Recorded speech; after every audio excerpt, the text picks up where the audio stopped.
1, 2, 3, 4.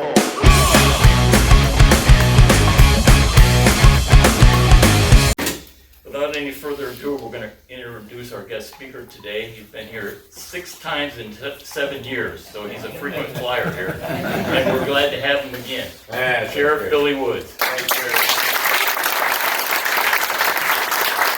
I do always enjoy coming to y'all because obviously I love the smell of gunpowder, and that's the cologne which everybody wears in here. To the gentleman there, thank you for your service. I appreciate what you have done for my family and for this country and all of the veterans that are in this room. I like it because I know that every citizen in this room is an armed citizen. That's what I love about this community here. You guys are always on top of things when it comes to our Second Amendment and our Second Amendment of rights. So I'm going to hit on a few topics, talk about those real briefly, and then I'm going to open it up the floor to questions, all right, if y'all are okay with that. So, first thing I was asked to talk about, what's up for the next 4 years after I am re-elected as your sheriff.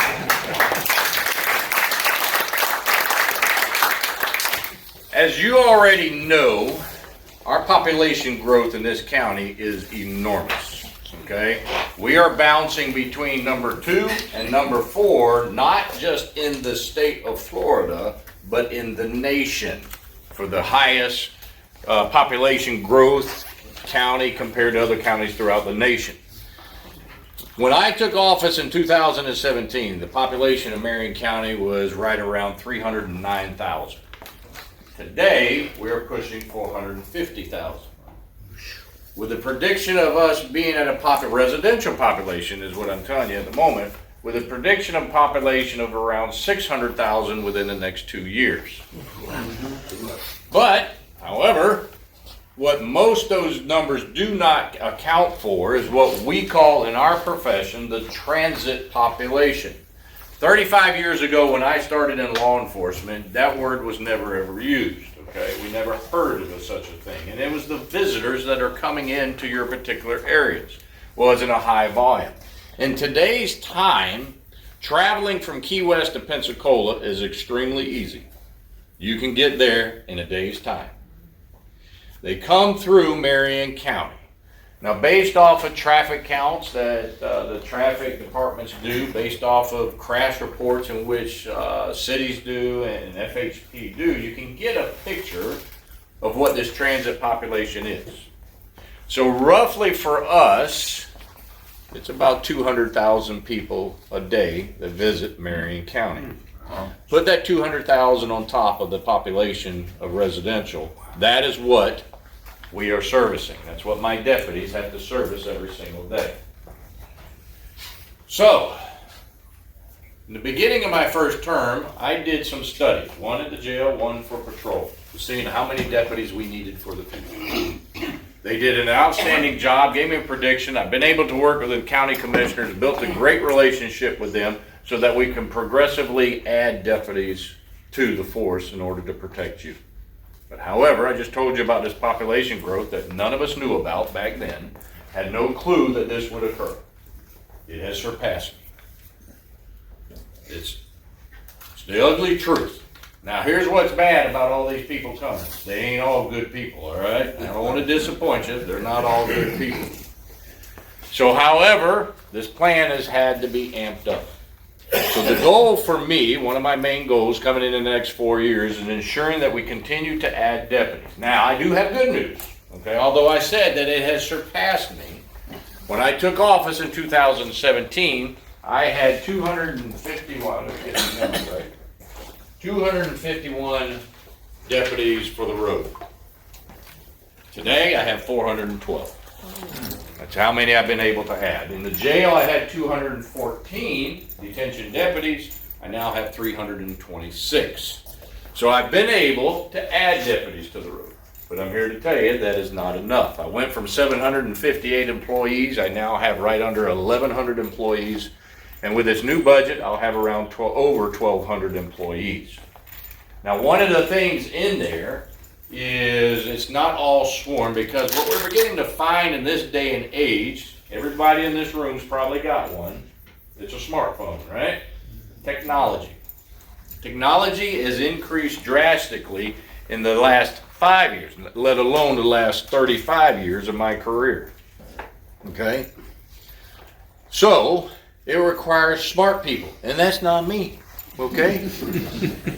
And they don't have to have a gun. I need good individuals who are smart in technology, because here's the ugly truth. That computer, that smartphone, is a doorway for the true evil nature of a human being. That's how they get to our kids. ICAC works pretty regularly now. We did get one individual that was soliciting and was attempting to meet up with a paraplegic 12-year-old the other day. We ended up arresting that individual, and here's what's sad, is I can take every single one of my deputies, that number I just gave you, have them operate those for 24 hours a day, 365 days, and it would not be enough, because they're out there. But to my point of the technology of having non-sworn individuals with intelligence in this area, because my son, when he was 15, was smarter than me when it came to the smartphone, all right? As we all know in this room. But creating an intel unit, an intelligence unit, which allows us to, in two different areas, analytical, and also in the forensics of computers and the smartphones. Rightfully so, we have a Fourth Amendment that protects the things that we in law enforcement can't just arbitrarily look into a citizen. The government should not have that right. But however, adding these individuals, these investigators to that form to be able to do the work so that I can catch and put it in behind bars, and I'll be nice, the scums of the earth. I usually got other names for them. The scums of the earth that are preying on our children every single day. So, that's a little bit.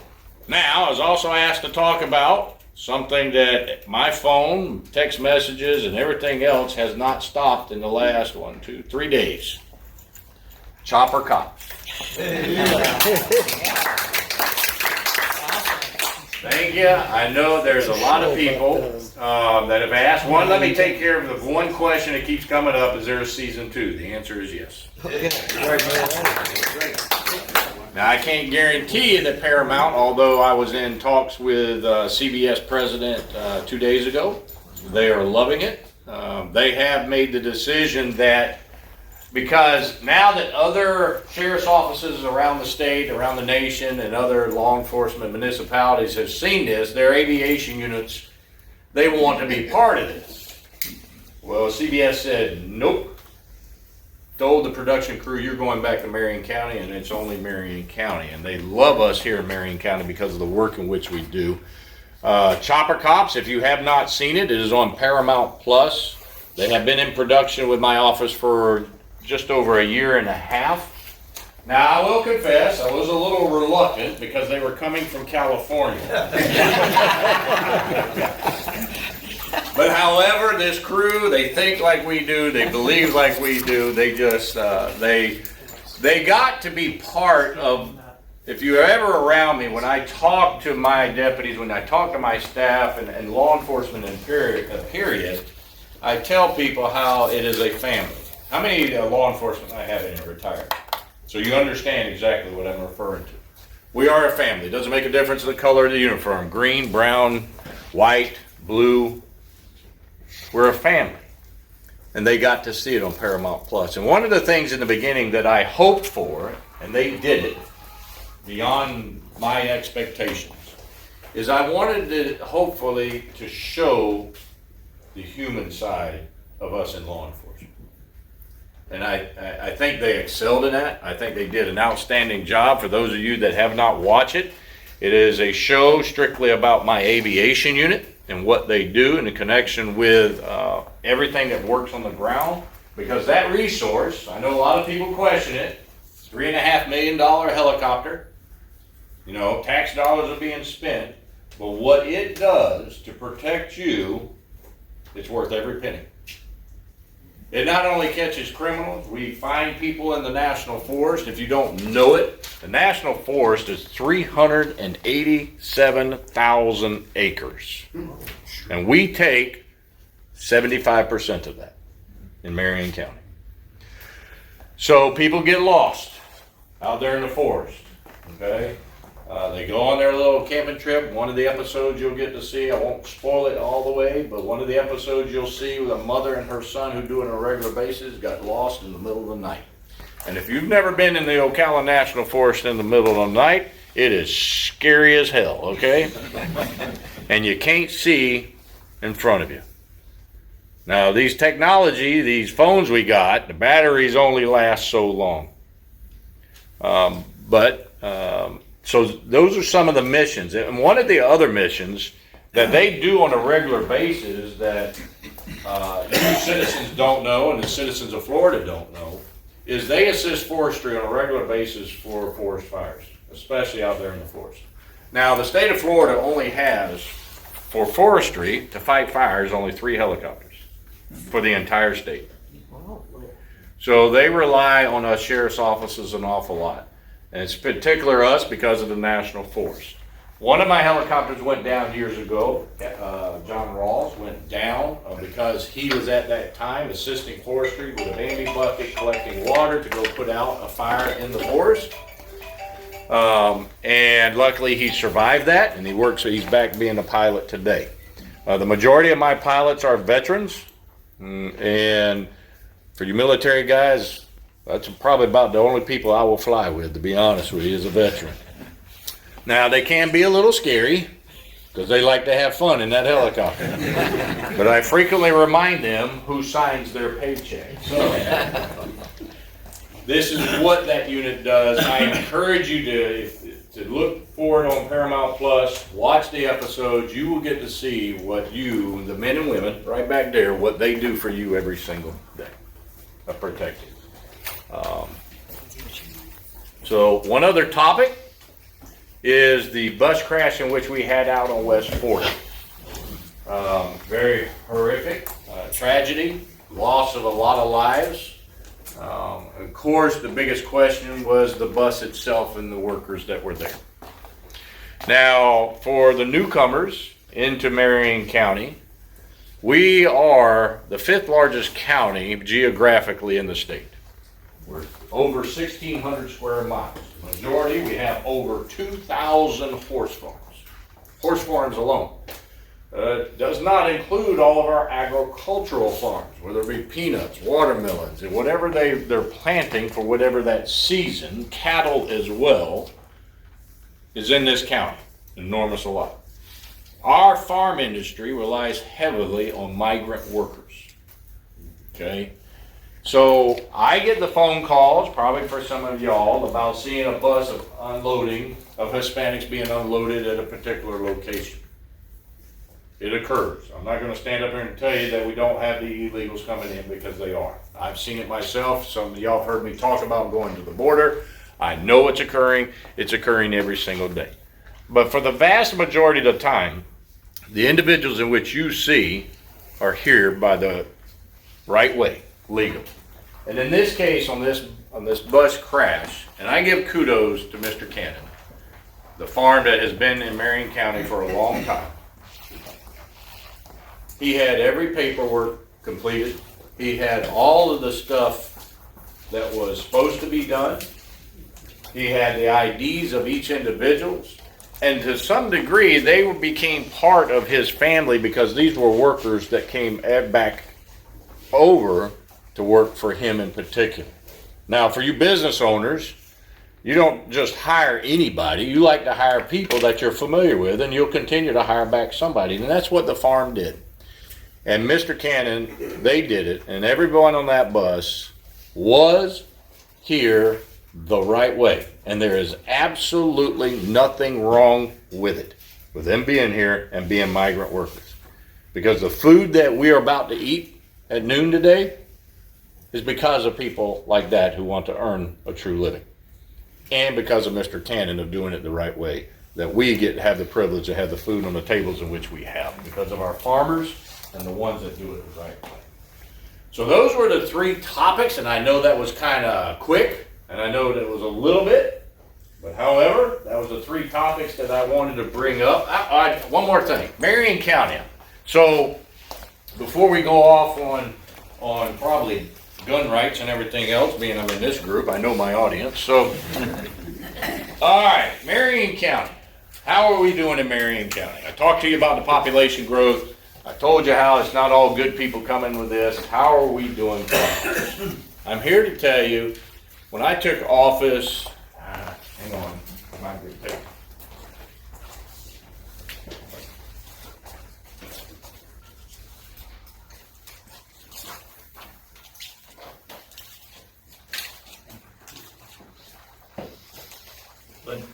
Lieutenant Robbins says we're real safe here. You are, you are safer. Isn't he back there sometime? Yeah. He's hiding back here. He's a Baptist. You got the corner. All right, so now this is all crime that has been reported in Marion County, the entire county. In 2017, when I took office, there were 16,334 crimes reported. That's not that's not calls for service, and I'll delineate that here in a minute. In 2023, total crimes reported was 14,260. That is a 12% reduction in crime since I took office, which is because of the hard work in which they do every single day. Now, our calls for service has increased. Now, one of the biggest things that has hit us is obviously mental health. Our Baker Acts have gone through the roof, but it's because law enforcement is now having to take action because of what individuals are doing out here, whether it be harm to themselves or harms to other members of society. Our calls for service has, it's exceeded an awful lot, and that's the reason why we've got to keep up with it and keep hiring people and having this plan in place so that I can keep that reduction in crime going down for you citizens. Now, for you here, that's right, Lieutenant Robbins so kindly gave me your numbers. So Oak Run. In Oak Run, for the calendar year, is that correct? Yes, sir. Okay, for this year, 2024, you've had 597 calls for service, which gives you just right at 100 calls per month. 38 reports were written in that time frame, which is about a little more than 6. Traffic, 72 traffic contacts in your community. 80 or 79 911 hang-ups, and you had only one Part 1 crime. Part 1 crime are basically, easiest way to explain to people, they're mainly the felonies, okay, the high level crimes. You only had one. Imagine a lot of your reports probably, and correct me if I'm wrong, you're going to be dealing with a lot of fraud. This community, most of the gated communities in Marion County are safe. You either have fraud, or if there is theft occurring, it's usually because of workers that are in here, whether it be lawn service or individuals that you've hired to do some form of work, and they're familiar and they get to come in and out. But you are not a problem child for me, so that's a good thing, right? And I know the one big question that will come up, it comes up in every meeting in which I have. I know you guys you wake up at 6 a.m. in the morning saying, I am so excited to drive on State Road 200. So, there is a traffic problem. We are fully aware of it. Part of it is myself working with the county commission in infrastructure and these roads and making sure they can handle it. A lot of it's out of our hands. A lot of it is FDOT. They have a control of a lot of construction of lighting and things. Enforcement wise is where we play a big part. I can tell you when I did take office, there was 0 in a traffic unit. Did not have a traffic unit, no motormen. It now sits at 7 members with the sergeant for the traffic unit. They are out here constantly throughout the county. When Lieutenant Robbins you call him and say, hey, look, I got speeders over here. He gives them a call. They work those particular areas, and keep in mind, I always warn people, you ask for the motor unit, they got one job. Tickets. Bingo, to write tickets. So if you're gonna complain and you get a ticket, don't call me back. That's their job. But we are fully aware, Marion County's always had high fatality rates, whatever reason, because we're very diverse. Now sometimes citizens get when you live, you get in a silo and you think that our county is only this right here, or the city, okay? You go out to the national forest, you got an open road for 15 miles, all right? And somebody's doing 80, I'll be realistic, 80, 90 miles an hour, and somebody runs the stop sign, survival rate in that occasion is very slim, okay? But we try to address it. We work with FHP, we work operations with the Highway Patrol and our other municipalities to target particular areas that we recognize where we're having a lot of traffic issues. And I usually tell people this, we're out there, they think you don't see us, you're not doing anything, and I got numbers that's to the contrary. And I always say this, how many people in here fish? You go fishing? Yeah. You catch every fish in the pond? Traffic's the same way, guys. I can sit out here in the corner for 2 straight hours, write 50 tickets, I leave, and guess what? That big fish comes right on through. And I missed him. And it's there. So I'm going to shut up. I'm getting cotton mouth at the moment, so I will open up the floor to questions. Yes, sir. Right now, I believe you have 11, for every 1,100 resident, 1 deputy in Marion County. What is the right amount ratio of 1 deputy to how many residents? So, as it is an excellent question, and I appreciate it. That is the old way of doing it. The university in which I hired, they didn't do it based on population, okay? Because we found that particular way, 1 officer or deputy per 1,000 residents is not a very good accurate and provides you the services in which a true community should need. So what they have done, this university, and it's very unique, they analytically look at our calls for service, the geographics of the county in my case, okay, the geographics of it, the response times, the distance of travel, because if you're unaware, I just told you how big we are, right? Fort McCoy to Dunellen is about a 45-minute to a 1-hour drive one way. And that's if the traffic is good. Now we're split up so that we can help narrow down the call responses. So they plug all this information in when they do their study. So it's not necessarily based on 1,000 residents to 1 deputy. It's based off of that information that those experts say, hey, look, you need this many deputies to service. And even in the calculation is because it is not just deputies that come to your house, come to wherever you are and take a report of the crime that's been occurred or having to handle. They have to take in consideration traffic as well, the enforcement part, because that 1,000 is only for calls for response, okay? Calls for service. It's not what we call the self-initiated calls, the ones that we need to be proactive to prevent the crimes from occurring. Traffic is one of them. They analyze the traffic volume here to say, all right, you need this amount of deputies to counter for that. They also take in consideration investigations. So if you have a burglary, you have a burglary, and you have a burglary, I got to have one individual, after the initial report is done by the uniformed deputy, I got to have a deputy that actually investigates that and follows up on any leads. So they calculate that in there as well too. So what is the real number, the true number, how many deputies? I need 120 more deputies today, right now. Okay, that's what I want to know. Yeah. The other question is, State Road 200, can they synchronize the lights? Because you can go from one light to the other to the other. I believe it causes a lot of traffic backup.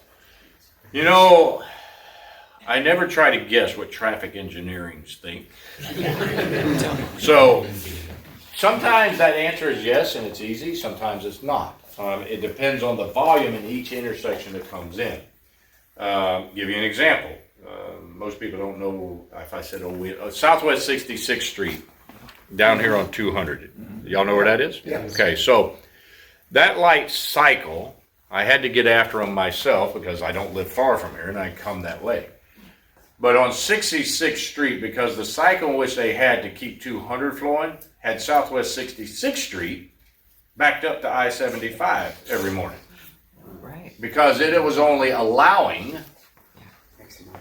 5 vehicles to go through, but then you got 30 vehicles coming up. So you'll never make progress on a 2-lane road as opposed to the 6-lane road out there on 200.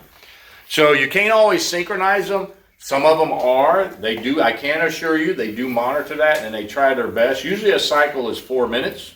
If you didn't know that. 4 minutes is what a cycle is, and that's what it's set to when it changes. That's for the turn signals and the through lanes. Also, there are sensors in the road. It's not the cameras up there.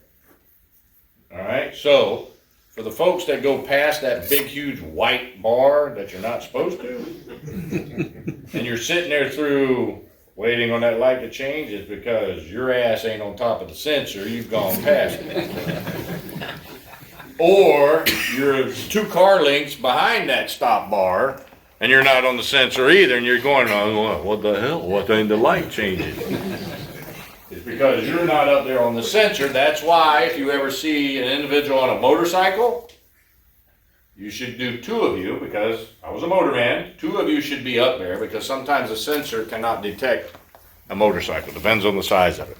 So if you're side by side up there at the stop bar on that sensor on 2 motorcyclists, it'll pick it up and you'll be able to change. So, good questions. Yes, sir. Body cams, are they supposed to be on every time or just when you come to a residence or if you come to a traffic stop? Wow, man, I need a coin. This man needs a coin and I forgot to bring it. I will get you a coin when we're done from here. That is an excellent question. Body camera, if you didn't hear, he's asking me about a camera. All of my deputies have a body camera. That was one of the promises I made when I first took office. That is a very broad answer to your question. Yes, it should be on all the time, but there are occasions that it does not have to be. But however, if they're responding to a call, working a call, interacting with a citizen for an active call, then the camera has to be on. But they do not have to have the camera on, like if they walk into this building just to talk. Like if he had one on, it would not be required to be on. But however, most body cameras, the technology in them, especially the ones in which we use, is they are always recording, but they're not storing. So once it's activated, most of them will back up 2 minutes and have the recording 2 minutes before it was actually turned on. We have in-car cameras as well too. All of my marked vehicles, there's in-car cameras in them as well. A lot of my specialty units have them. My SWAT team has them. The drug unit has them. K9 has them. They all have body cameras. And I'm here to tell you, in law enforcement, these two, that was like, oh my God, we don't want body cameras. No way. It was like voodoo. No. So there was a lot of reluctance, and this group would understand this. It was about the same time we were switching from the wheel gun to the semi-automatic. Oh my God, you thought that, no way, the wheel gun, the semi-automatics are never going to work, right? Am I right? Yeah. They swore that, man, the semi-automatic is going to be a failure. So the body cameras, we were very reluctant to receive them and start using them. But I'm here to tell you, for me, they are the most wonderful thing. Because you don't know how many times I got somebody that comes in and calls and complains. When I was a supervisor on line level, they would call and complain, your officer cussed at me. I said, okay, let's go look at the video. Video? Yes, sir. Let's go look at the video. Come on. I don't want to make no complaint, but just do something about it. Okay, thank you. Have a nice day.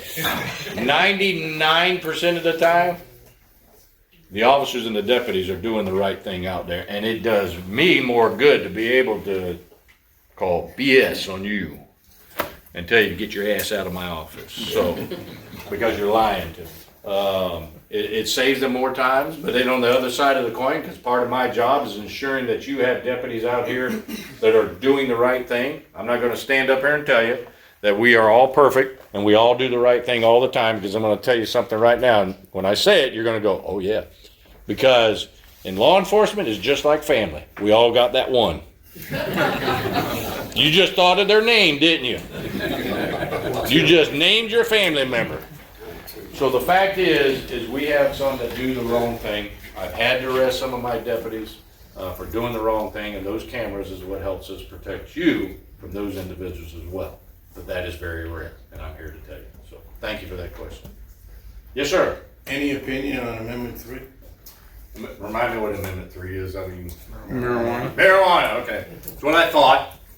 Listen, I get thrown so many numbers all the time. It's like, okay, which one are you referring to? Yes, no. Vote no on it. That's all I'll say. Good. Okay, we have medical marijuana in the state of Florida. And please don't take me the wrong way, because I've had friends that had medical marijuana for very good reasons, and it helped them, and I think it should be done, and I think it should be done the right way. But what Amendment 3 is for recreational. Yep. And these morons out here think that right now, because we got medical marijuana, they can light up a joint and just walk around and smoke, okay? It is still illegal in the state of Florida, and it is still illegal by federal law to possess marijuana. And that's what they don't know. But however, that amendment is a no, because if you truly want to see the picture of what will happen, just look up Colorado. Just look it up and the issues in which they have right now. Fatal It is a accidents will go gateway. up too. Huh? Fatal accidents will go up too. God, y'all are good. I always had a coin for every one of y'all. You're absolutely correct. It does impair an individual, okay? And one of the hardest things when it comes to a DUI, it's not just alcohol, it's impairment from narcotics as well too. That is the hardest thing to prove in court.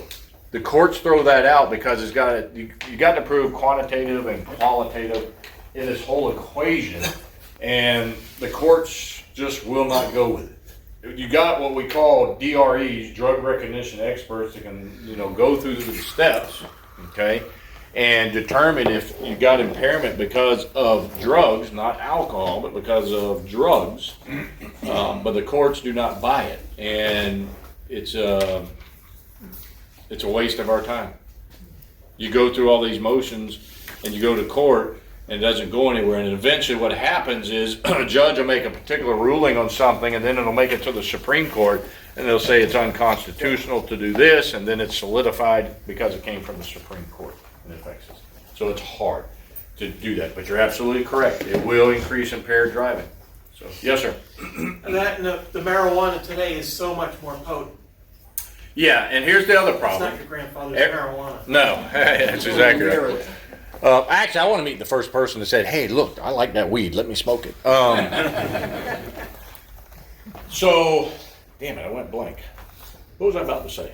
The strength of the Toxicity. Toxicity. Thank you. Appreciate that. So, one of the things that everybody in this room is fully aware of is the fentanyl problem that exists, not just here, but across this nation. Okay. Fentanyl accounts for probably 80 to 90% of all of our overdoses that occur. Fentanyl is laced on everything to include marijuana. I don't care what they say out there, it is on there, because when we get the toxicology reports back on all of it, fentanyl is on it. Fentanyl is with it. And if you don't know how potent fentanyl is, everybody in this room is old enough to know what a number 2 pencil is, right? Mm-hmm. That's what we had to bring to school every day, not an iPad. So you take that number 2 pencil, sharpen it down, okay? You take it, dip it into fentanyl. What is on the tip of that number 2 pencil is enough to kill you individually. And that's what they're putting on the drugs out here, all of it, cocaine, methamphetamines, all of it. Fentanyl's included in there because it provides a greater high, whatever, and I don't get it. I'm sorry. So,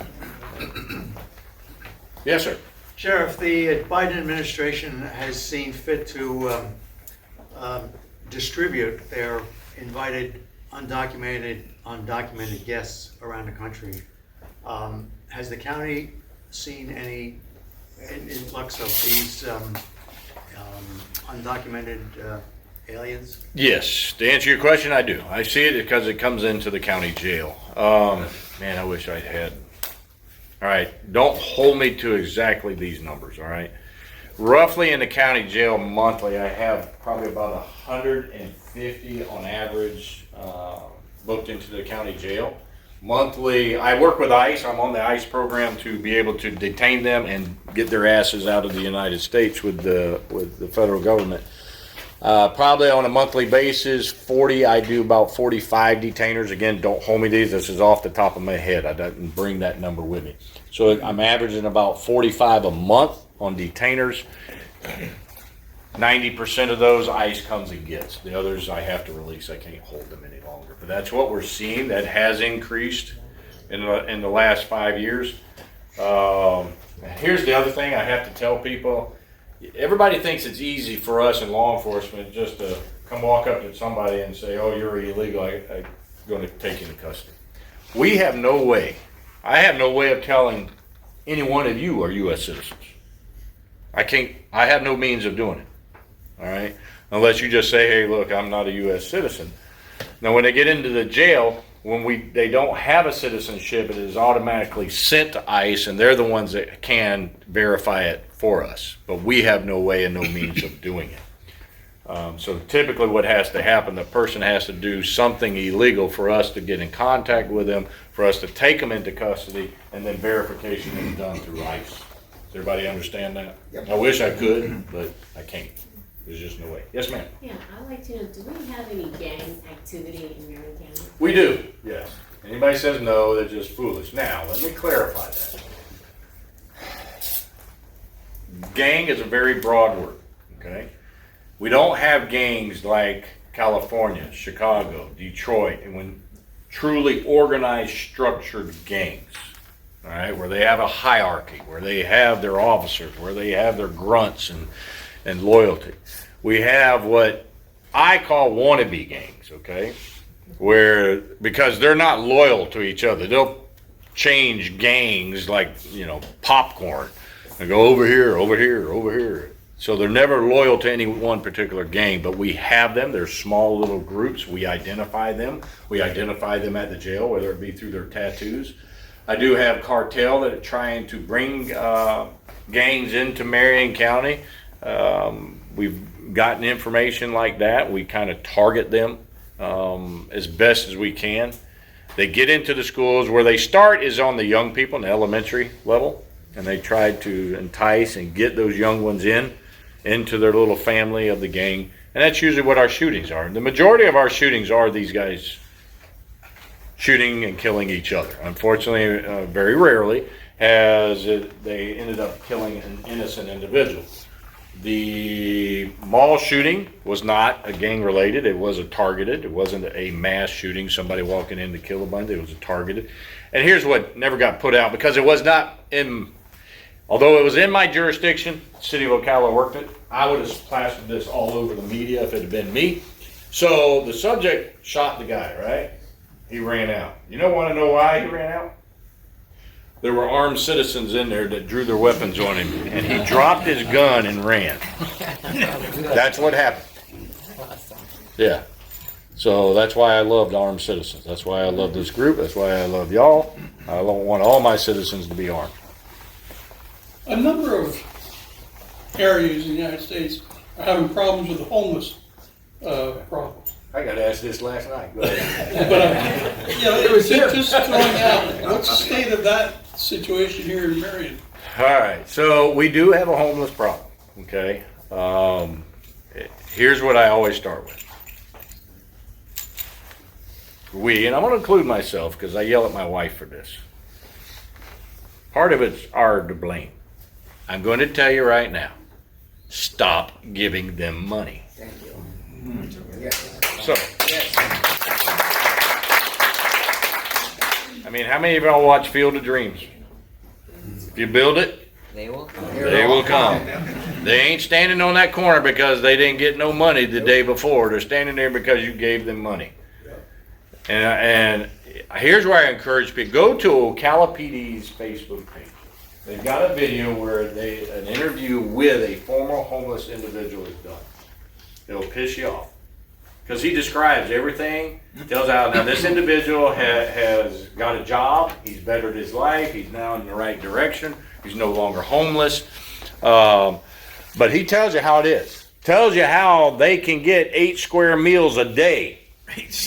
8 meals a day. I don't even get 8 meals a day. Even going to all these talks, I don't get 8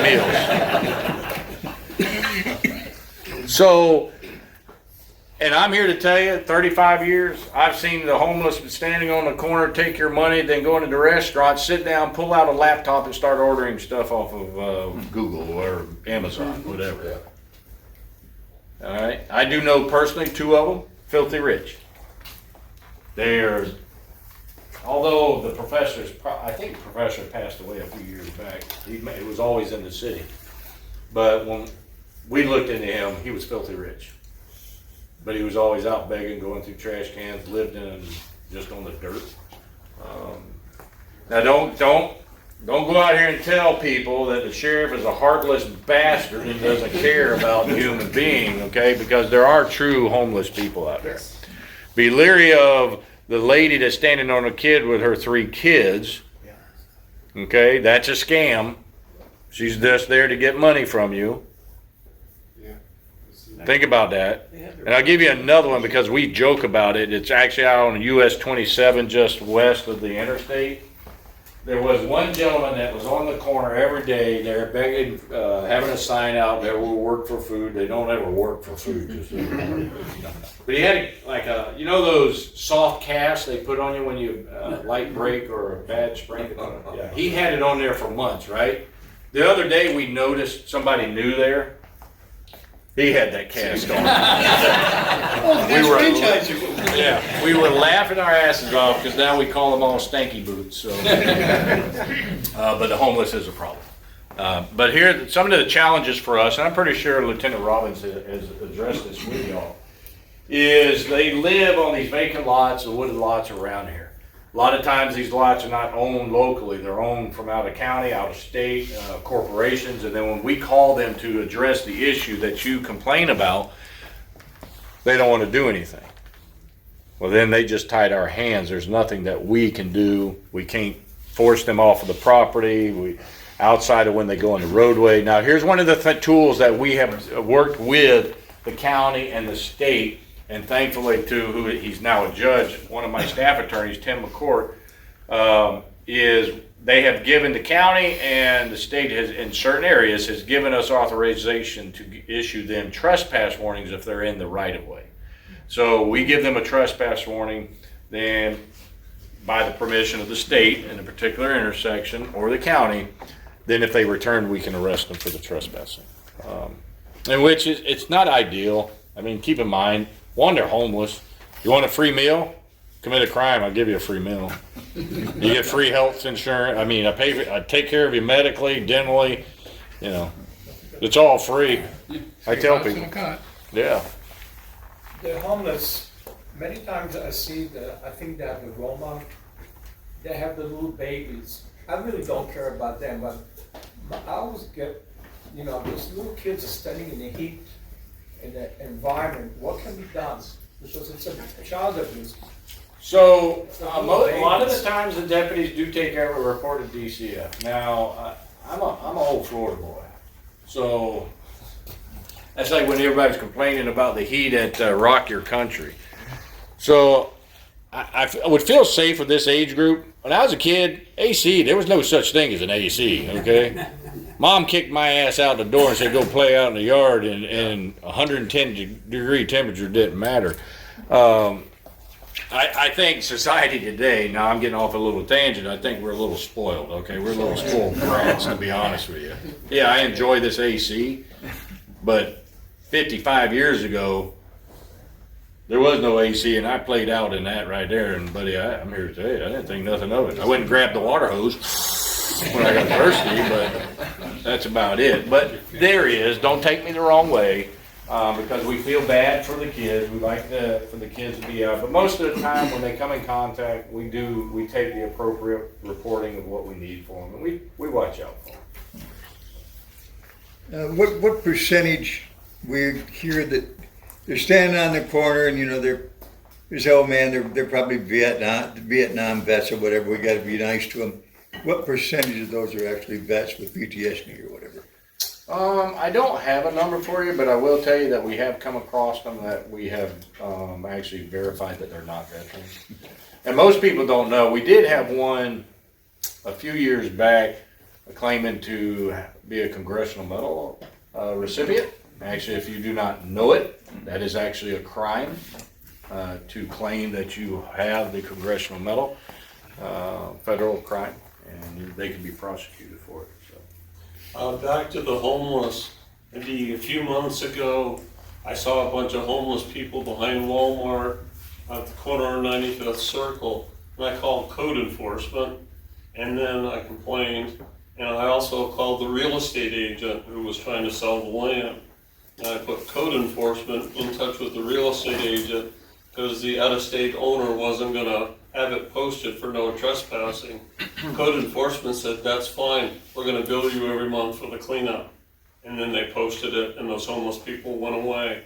So that's one thing you can do is we have code enforcement get aggressive and contact the real estate agent and the owner of the said properties. Yeah, thank you for that, first of all. My district commanders do a fabulous job of thinking outside of the box like that. Because the way I told them last night, and please forgive me, I know this day and age, is we all love animals, but there's two ways to skin a cat, okay? There are. So it doesn't necessarily have to be the specific crime, but like he's saying, they think outside the box, they come up with ideas, they work with code enforcement. We've done that with drug houses where I've identified them as a nuisance and then end up getting the house demolished through code. So there's many other ways. I call it the Al Capone theory. Okay? What was Al Capone arrested and put in prison for? Was he ever arrested and put in prison for the homicides and all those other crimes that he committed? Never was, but once he was put in prison for tax evasion, guess what stopped? All of his criminal activities, right? So that's the Al Capone theory, is we think outside the box. I may not be able to get you for the homicide, but I definitely will get you on this other thing, and it'll put you behind bars where you cannot commit that crime again. That occurs. Yes, sir. I don't know if it's a problem here, and that's why I'm asking you, but one of my relatives had a home and somebody came in and lived there for almost a year before they come back off vacation. Do we have a squatter problem here? Well, not a problem. Has it occurred? Yes. We've had a couple where they've attempted it.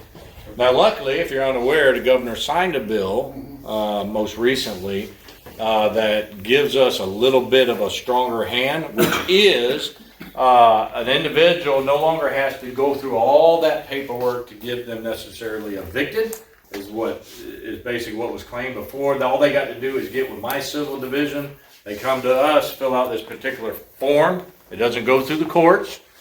Then it allows us to go get your ass out. So, yeah, you're welcome. Surprisingly, yeah, that's been happening. They just come in and squat on people and be there, and they come up, what the hell, you know? But then a lot of times those people are claiming, and they'll have fake documents saying it's leased, and that's where it becomes very complicated for us, because we don't have access to everything. So who's telling me the truth? You got this documentation showing me you're leasing it. Well, if you're leasing it, it now becomes a civil matter, and that's where it hurts us.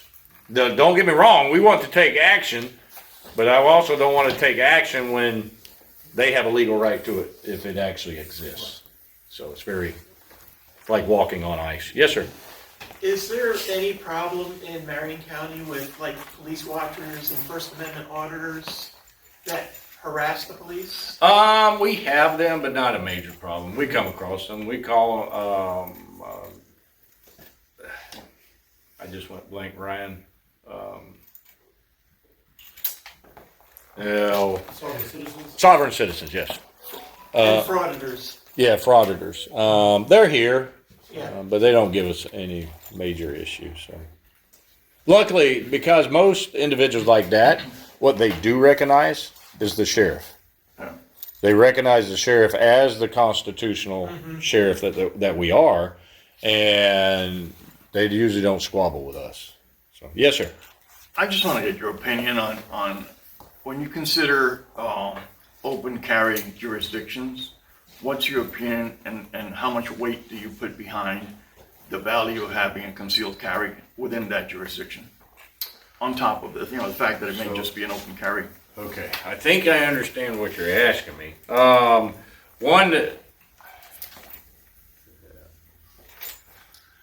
wish we could do open carry. I would love to have open carry, and I would support open carry if a legislator had a bill. But however, in this day for the state of Florida, when we have concealed carry, is there really a need? Because we're allowed to carry a weapon. And most people that are so outspoken about the open carry are the people that want to carry an AR-15 over the shoulder, M16. It's the little man syndrome, okay? That's what it is. Truthfully, I wouldn't want to. Well, I open carry, then, it's just because of who I am. But does it? One way or the other, no. You're safe as long as you got a gun on you. I think what we have in the state of Florida is outstanding. Can I apply these other states that do have open carry, like here in the state of Florida? You don't want that like in downtown Orlando or downtown Jacksonville people, because it would be complicated for us. Because this person's not going to like it. They're going to call, wasting my resources to go to address the issue. Because you can't just say, no, I'm not going to come, because if something happens, then that's a whole new bucket of worms we've got to deal with. But I am a huge supporter of you, the citizens, should not have to ask for the government's permission to carry a gun. You don't need their permission slip, as long as you're not a convicted felon. Yep. Okay? And what we have done in the state of Florida, and the overwhelming majority of us sheriffs supported that the constitutional carry as it was called, allowing you, the citizens, to carry it. And nothing's changed. I try to tell it, nothing's changed outside of you just ain't got to get a permission slip. And everybody talks about the training. There was no training for the concealed weapons permit. There really wasn't. Okay? Now, don't get me wrong. And some of these guys in this room have heard me say that. There are people that should not have a gun and carry it. My mother is the first one. I do not want a gun in her hand. Okay? Now, we should be responsible, educate ourselves out here. Gun safety, that was awesome, what he did. Because there are accidents, even us, we have to shoot every single year. An OPD officer was killed because of an accidental discharge. And we don't want that to happen. But the fact is people carrying is a plus. I tell people this all the time. If I'm sitting in a restaurant and the bad guy walks in with a gun, I want more bullets going at him than the bullets that are coming at me.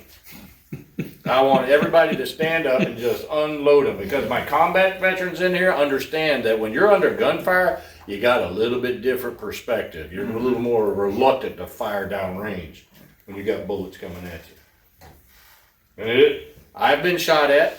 Luckily, I've never been hit. I've been in a crowd where the bullets have been whizzing by, and it is a unique sound, to tell you the least. And when you hear, let's say there's 100 of us in here, and if you hear 100 of them coming at you, the old shit factor kicks in and you run like hell. Okay? Any others? I hear bellies grumbling, Sue. That means you're probably ready to be done with questions. So, yes, ma'am. Yes, my father taught me to carry a small knife with me, a pocket knife. He said especially when I first moved here, it seemed like there were a lot of people coming to the car, begging for money. Yeah. So he told me to keep that knife open as soon as you leave the store. And don't be afraid to, chin or where else, but chin or face, jam it. You'll have enough time to run.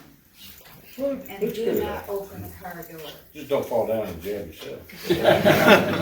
But how do you feel about that? I think your dad is a wise man. How about that? Protect yourself. Do everything you can to protect yourself. Yes, sir. One last question, I'm sure. Okay. What can we do to help you get elected? Ah, so I would thank you. I will conclude with this. All right, guys, this is my second term. I'm finishing the 8th year as sheriff. I feel that I have helped them to get the pay in which they needed. You've heard me, I've added the deputies thing. I believe in standing up for the right thing. I believe in your constitutional rights. I will defend your constitutional rights with my dying breath. I believe that I will always stand opposed to anybody that wants to do harm to them and gives a false light to them of what they do in law enforcement today. I stand up for the citizens of my county every single day. Amen. Not everybody likes me, but that's okay. I still protect them. What I need, my election is in August 20th, not November. I need your vote. Your vote, whether you're doing the mail-in or early voting or on August 20th, I need your vote that day because as everybody in this room knows, primaries are not a high turnout. It is a presidential, but everybody's focusing on November between the two of them. And I need your vote in August. And ladies and gentlemen, I am Billy Woods and I am your sheriff and I hope I continue to be your sheriff. So thank you.